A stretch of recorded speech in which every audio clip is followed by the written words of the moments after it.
Good day, this is Chris with the Spiritual Artist Podcast. I'm in the studio today and something odd happened and I wanted to share it with you because I think there's a great lesson in here. As you'll see, I'm working on a painting and I was doing some touch up on it and some fixing it. And why would I do that? Why would I be fixing a painting? Well, the truth is, I was asked by a gallery owner to get a certain amount of works completed about 4 weeks ago, and I started rushing through, and here's one. And afterwards, this guy, it just didn't feel right.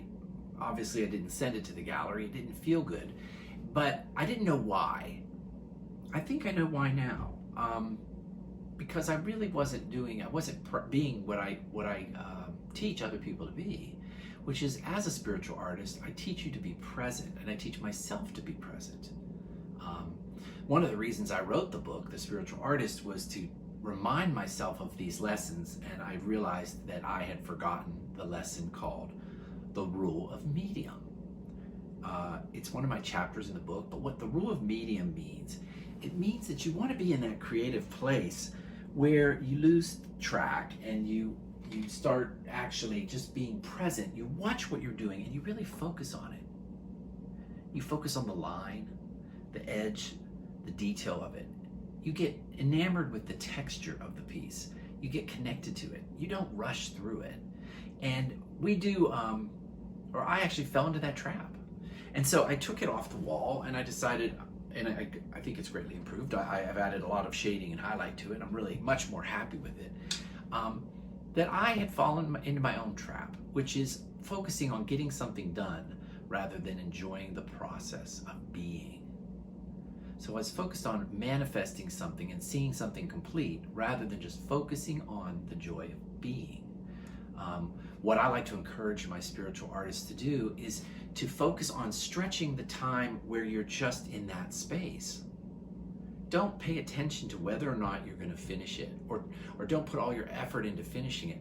Put your effort into stretching that timeless place where you get inspired. Now, it's obvious I didn't. And so we're all human, and we always will be human, and that's why it's called a practice. You will always practice at being a spiritual artist. I fell into that trap. I fell into that trap of getting something done, achieving.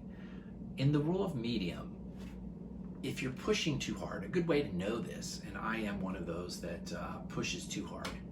If you're pushing too hard, you'll get a little grumpy, you'll get edgy, you can feel it in your body. You can feel a stiffness, a tension in your body. All of that consciousness is coming out in your work. So you want to be in that fluid, relaxed space. Listen to a beautiful song.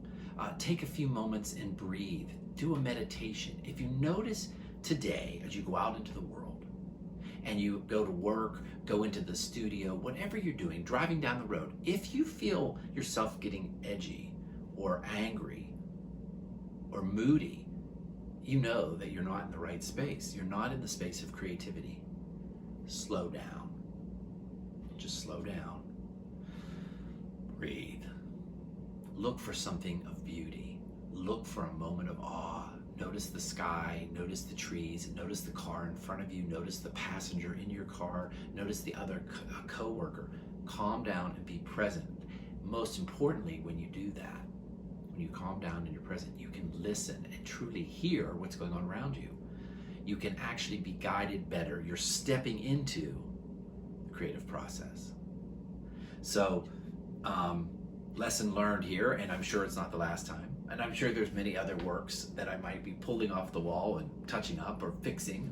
And there's nothing wrong with that, because it is always about the journey and not the destination. When I was in high school, I remember sitting in my homeroom and someone had etched that. Actually, they carved it out of the desktop. It's about the journey, not the destination. And it seemed so wise for me at the time. Of course, it took 30-something years for me to actually realize what that person was trying to tell me. So as you lead, go out into the world today, or even right now, if you've been rushing about something you've just worked on, I'm glad you stopped and listened to this video. Take a breath. That's always important. Listen and be a spiritual artist. Thank you.